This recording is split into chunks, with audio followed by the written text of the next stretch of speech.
Tasawuf adalah kehidupan. Kehidupan. Pengukuhan penghayatan agama kita, itulah sebenarnya tasawuf. Pas seorang mati, pas seorang mati, pas satu hacu, pas satu. Segala keindahan ini, segala dunia keduniaan ini, duniawiyah ini, hal-hal keduniaan ini seolah-olahnya kekal. Kita tahu memang tak kekal, tapi dalam perasaan kita tak ada buah tu. Seolah-olahnya macam kekal. Itulah yang akan menimbulkan ketamakan manusia. Lalu apa kesannya? Berlakulah tipu menipu, bunuh membunuh, peteh memeteh, dan macam-macam. Kerana ini akibat dari jiwa yang sudah rosak kerana pengaruh keduniaan yang tidak terkawal. Kita dengan Allah pun jadi semakin jauh. Semakin jauh apabila jiwa kita dipengaruhi oleh perasaan-perasaan seperti ini. Puncanya kerana kita tidak melihat dengan jelas hakikat ini. Dari segi hakikat sebenarnya, bahawa yang sebenar-benar wujud, yang kekal abadi hanyalah zat Allah. Allah itu sebenarnya tak ada apa. Kena beringat tahu. Benda ni tak nampak depan mata, tapi kalau tengok dengan mata hati, nampak lah. Mata ni tak nampak. Nampak ke mana? Nampak depan mata, cokoh ada belakang lagi. Tapi tengok dengan mata hati, nampak lalu.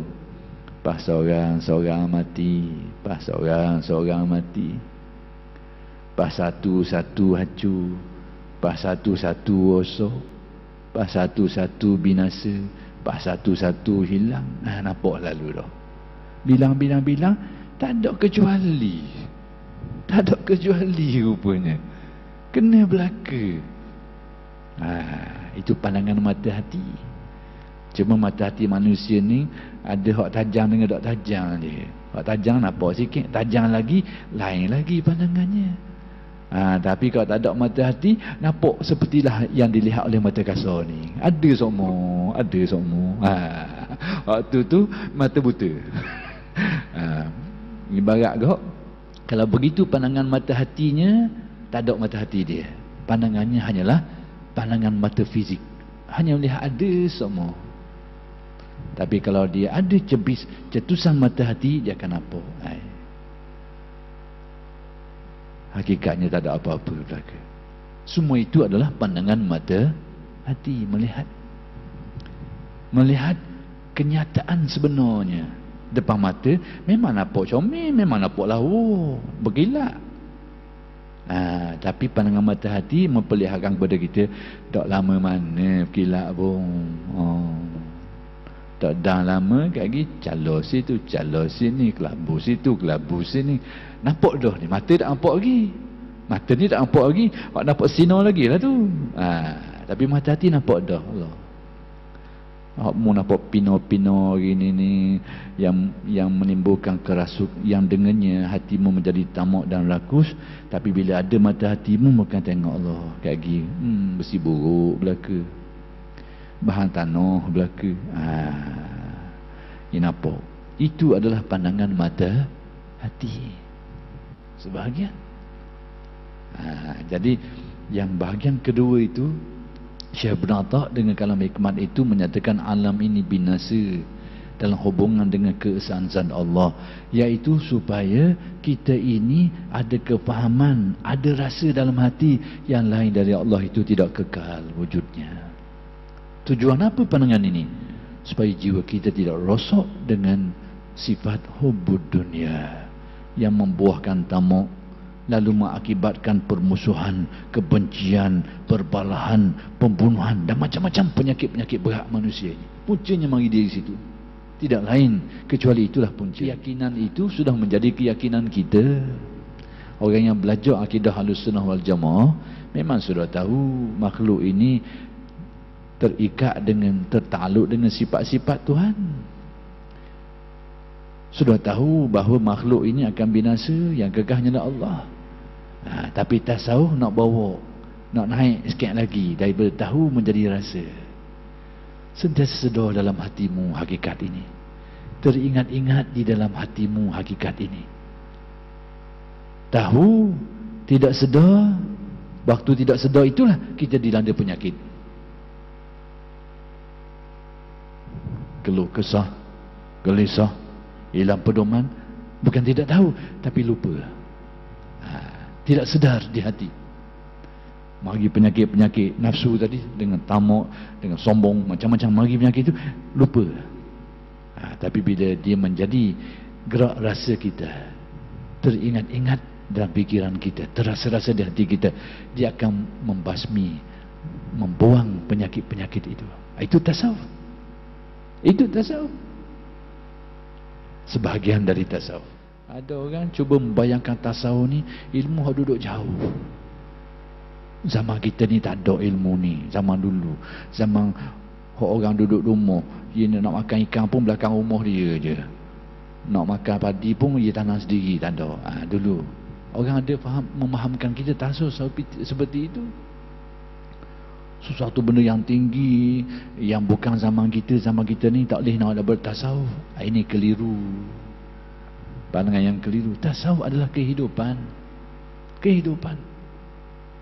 Pengukuhan, penghayatan agama kita, itulah sebenarnya tasawuf.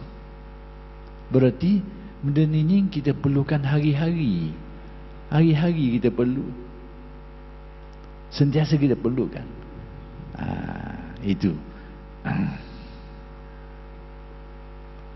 Memang adalah bahagian yang tinggi dan tasawuf. Itu sebahagian.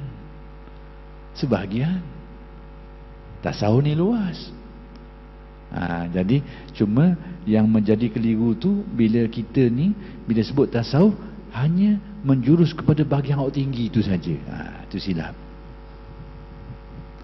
Bila sebut saja bab tasawuf, duduk tengok bahagian Tok Wali saja.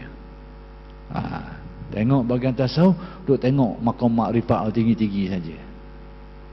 Tapi kita terlupa bahawa merubah hati kita, menghidupkannya, membuang sifat buruk, itu juga tasawuf, bahkan menjadi fardu ain. Kita lupa bahagian itu. Membuang sifat-sifat buruk yang saya sebutkan tadi, sifat tamak, sifat haluba, khianat dan macam-macam, itu fardu ain. Tasawuf bahagian fardu ain. Sebab tu kata Syekh Abdul Qadir, menjadi kewajipan setiap manusia menghidupkan hatinya supaya dia hidup dengan kehidupan keakhiratan. Dengan arti menjadi kewajipan kita menyuci, bersihkan hati kita, belajar untuk membersihkan hati kita dengan cara mendatangi, mempelajari semua ini daripada guru-guru yang dapat mengajarkannya. Wajib, kata Syekh Abdul Qadir. Wajib. Wajib. Sebelum mati, kata Syekh Abdul Qadir, sebelum terlambat. Usaha itu, sejauh mana dia berjaya, sejauh mana dia berhasil, itu cerita nombor 2. Cerita nombor 1, kita kena cari jalan untuk membuang penyakit-penyakit yang wajib kita buang itu.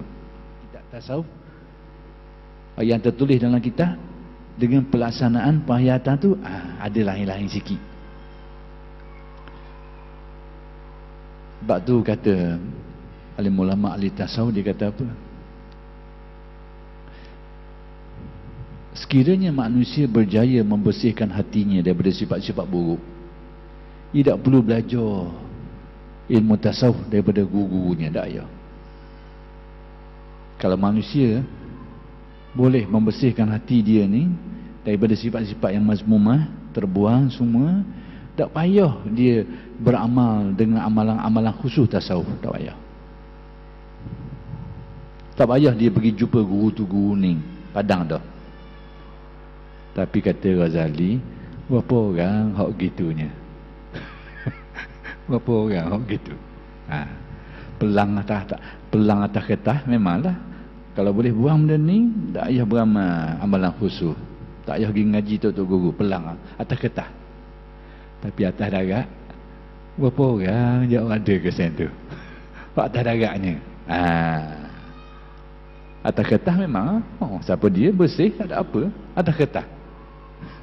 Tak payah. Tapi atas darat, nak cari orang ni, tak ada, hampir-hampir tak jumpa. Maka atas dasar itulah, ulama tasawuf mengatakan menjadi kewajipan pergi belajar dengan guru-guru. Wajib. Tapi tidaklah kata secara ketat. Sebab ada kemungkinan ada orang yang tanpa benda tu dia boleh berjaya. Ada. Tapi kenyataan sebenarnya itu payah nak cari.